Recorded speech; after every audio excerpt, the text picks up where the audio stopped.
Every 66 seconds, another family in this country hears the word dementia for the first time. Some of those diagnoses have nothing to do with getting older. Here is a pattern worth knowing, Tess. Someone sharp and capable starts losing names, appointments, entire afternoons, and the people around them chalk it up to getting old. Sometimes it isn't. Sometimes the cause is sitting in a bottle on the nightstand, prescribed by a doctor who never mentioned what it does to memory.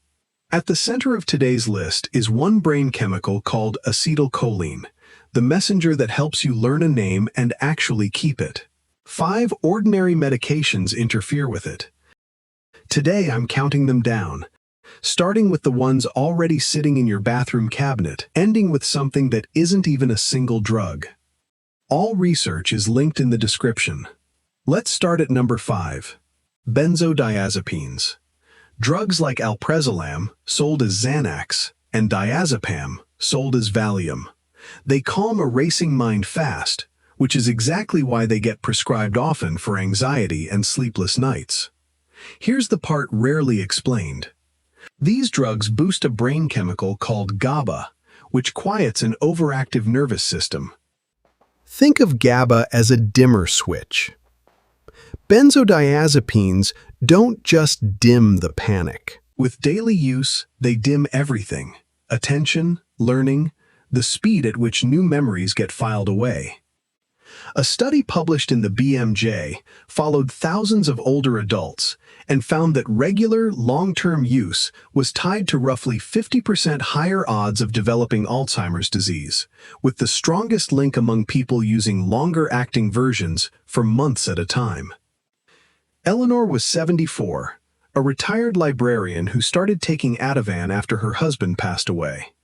2 years later, her daughter noticed she was rereading the same page of a novel without realizing it. Tapering off slowly, under her doctor's care, brought her focus back within months. Number 4 takes something meant to fix 3 different problems and turns out to carry one of the heaviest hidden costs on this list. Number 4, Amitriptyline, sold as Elavil. It's an older antidepressant still prescribed for nerve pain, migraines, and sleep troubles, a single pill that seems to solve 3 problems at once, which is precisely how it ends up in so many medicine cabinets unquestioned. That versatility hides something. Amitriptyline is strongly anticholinergic, meaning it blocks acetylcholine, the same chemical your brain uses to form new memories. Picture your brain's message system as a busy switchboard. This drug unplugs several lines at once, every single day it's taken, and the effect builds year after year.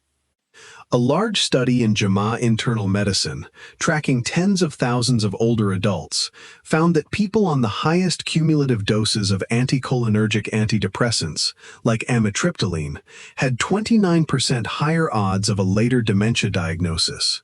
Walter, 68, took it nightly for nerve pain in his feet. His wife noticed he'd started asking the same question twice within an hour. His doctor switched him to gabapentin instead. Within 2 months, the repeated questions stopped completely. Number 3 is sitting in almost every bathroom cabinet in America right now, and most people don't even think of it as medication at all. Diphenhydramine. The drugstore name is Benadryl. It's the small over-the-counter tablet people grab without a second thought, for a restless night or a bout of allergies, often hidden inside anything labeled PM or nighttime. Because nobody needs a prescription, most people assume it's gentle. Inside an aging brain, it isn't. Diphenhydramine blocks that same memory chemical, acetylcholine, and older brains, which already produce less of it, absorb the hit hardest of all. Researchers at the University of Washington tracked over 3,000 seniors for a decade and found that people with the heaviest cumulative use of drugs, like diphenhydramine, had 54% higher risk of developing dementia than those who avoided them. Dorothy, 76, took it nightly for a decade to fall asleep. Her son assumed her forgetfulness was simply age. Once she switched to a non-sedating antihistamine and stopped the nightly pink pill, her sentences stopped trailing off mid-thought. Number 2 isn't hiding in anyone's nightstand. It's being handed out in memory care facilities every single day, to people who never asked for it and were never warned. Number 2. Antipsychotics, quetiapine, risperidone, olanzapine. Built for schizophrenia and bipolar disorder, now routinely given off-label to sedate restless or agitated seniors, often without their family fully understanding what the drug actually is. The same JAMA internal medicine study found antipsychotics carried the steepest risk of any single drug class measured. 70% higher odds of dementia at the highest exposure levels. Harold, 82, was given quetiapine nightly in his care home to help him settle. His daughter later learned no one had asked why he was restless in the first place. Once staff addressed his untreated pain instead, the prescription was no longer needed. But number 1 on this list isn't a single medication you could name, and almost no one sees it coming. Number 1 on this list isn't one specific medication at all. It's what happens when several of these drugs are taken together, and nobody ever adds up the combined total. Doctors call it anticholinergic burden, the combined weight of every pill blocking that same memory chemical, stacked on top of each other. A senior taking Benadryl at night, Amitriptyline for nerve pain, and an antipsychotic for sleep isn't facing 3 small risks. She's facing one large, compounding one, and almost nobody along the way is tracking the total.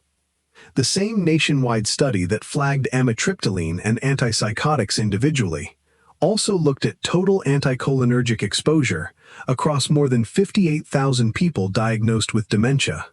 At the highest cumulative burden, the odds of dementia were 49% higher, and the researchers estimated that roughly 1 in 10 dementia diagnoses in the study population could be tied to anticholinergic drug exposure overall. Here's the finding that matters most. This kind of decline is often reversible when it's caught in time. Lower the total burden, and many people recover real ground in their thinking within months, not years, once the right pills come off the list. The fix isn't complicated. It's one conversation. Ask your doctor or pharmacist for a full anticholinergic burden review. Everything you take, prescribed or not, tallied together instead of judged one at a time. 5 medications, 1 shared mechanism, a brain that runs on acetylcholine, and a stack of ordinary pills quietly working against it. The research is public. The fix starts with one question for your doctor. What is my total anticholinergic load?